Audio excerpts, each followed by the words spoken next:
Olá a todos. O filme que eu hoje vou falar chama-se Alien 3, A Desforra. É a terceira parte da quadrilogia original do Alien.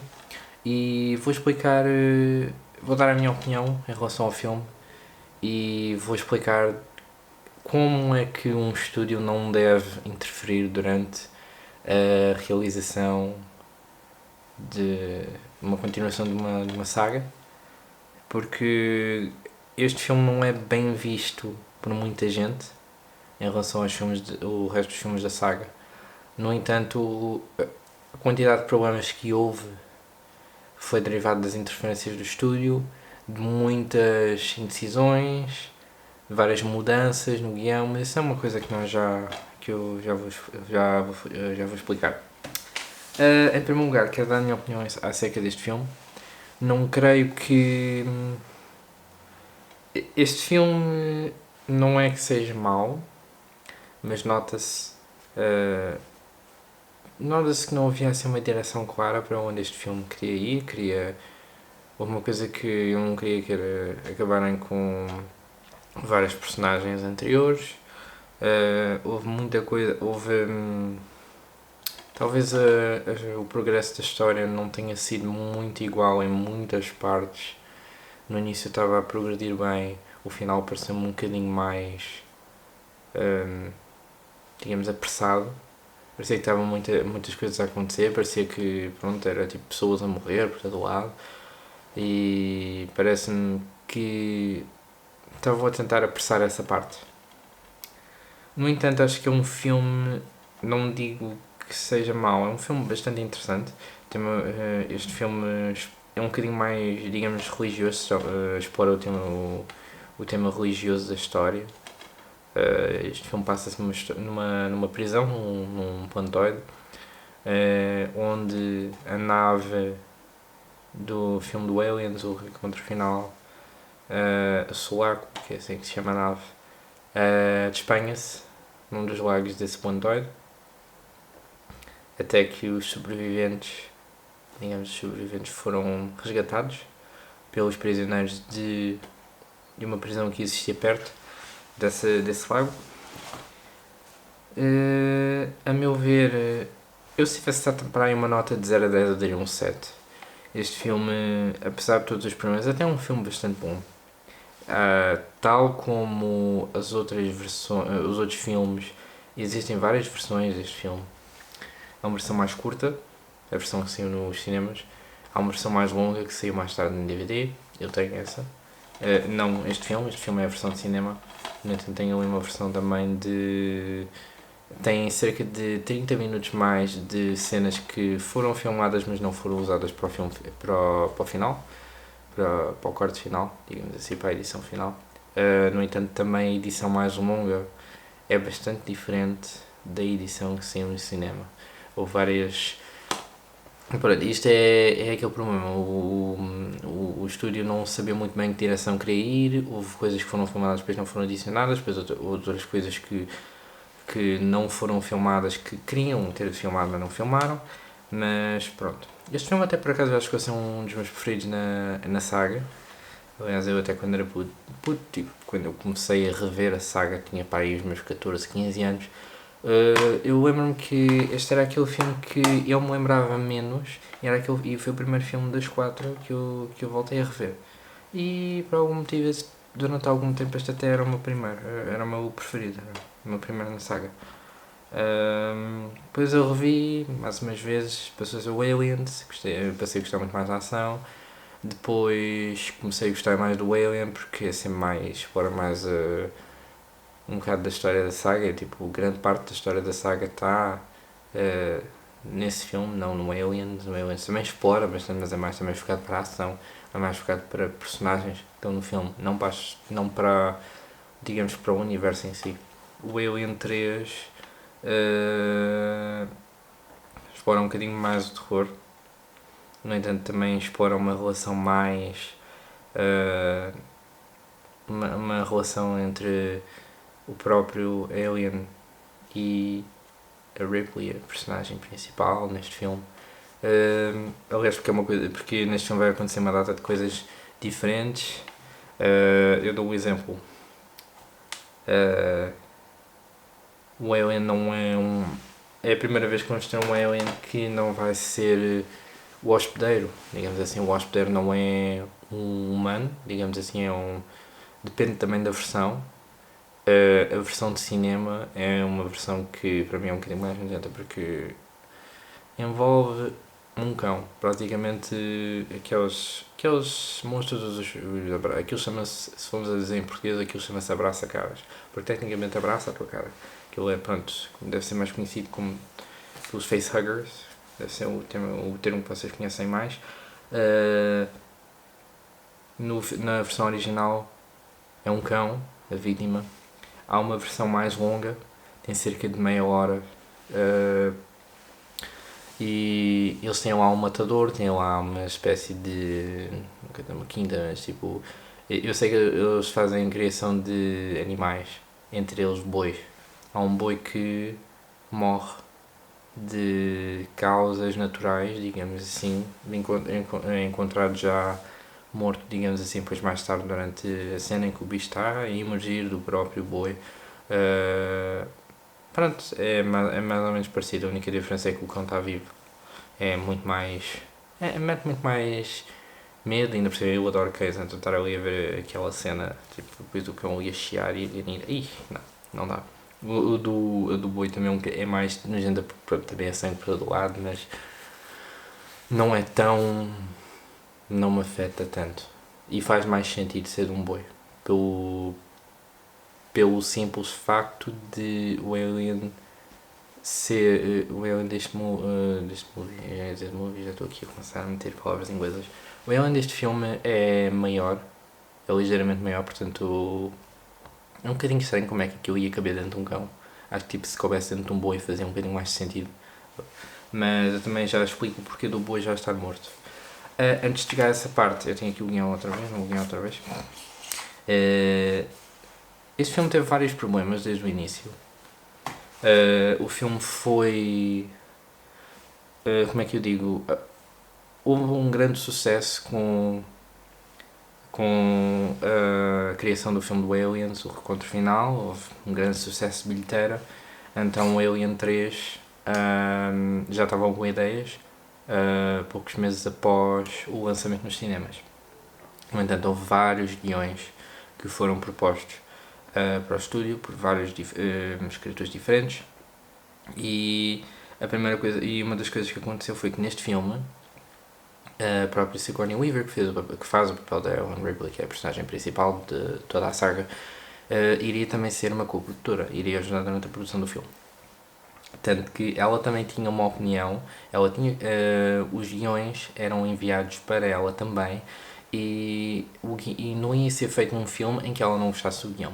Houve vários guiões que foram enviados para ela não ficou muito particularmente satisfeita com algum deles.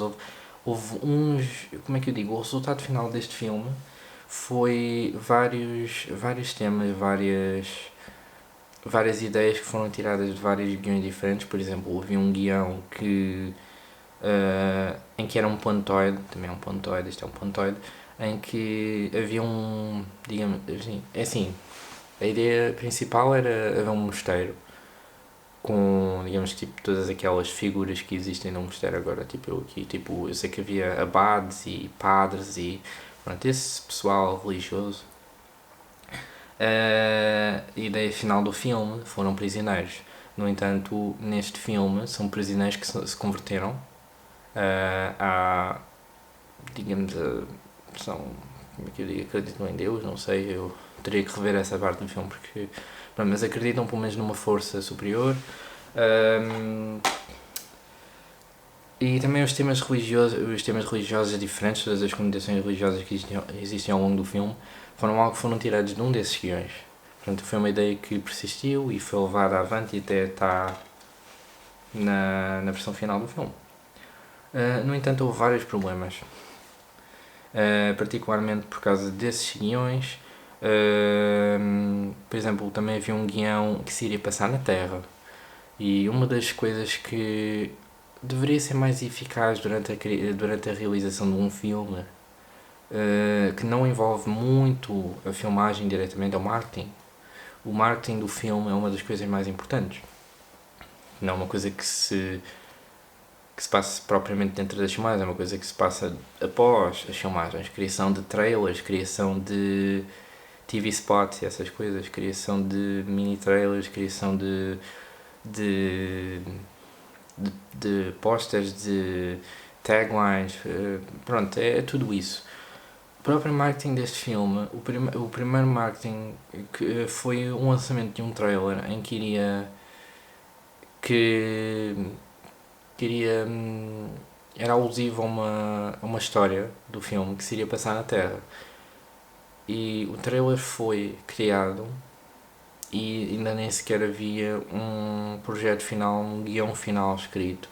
As filmagens nem sequer tinham começado.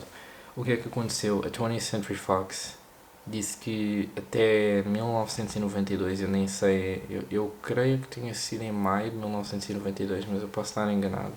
Mas eu sei que a 20th Century Fox queria ter o filme já a estrear nos cinemas em 1992.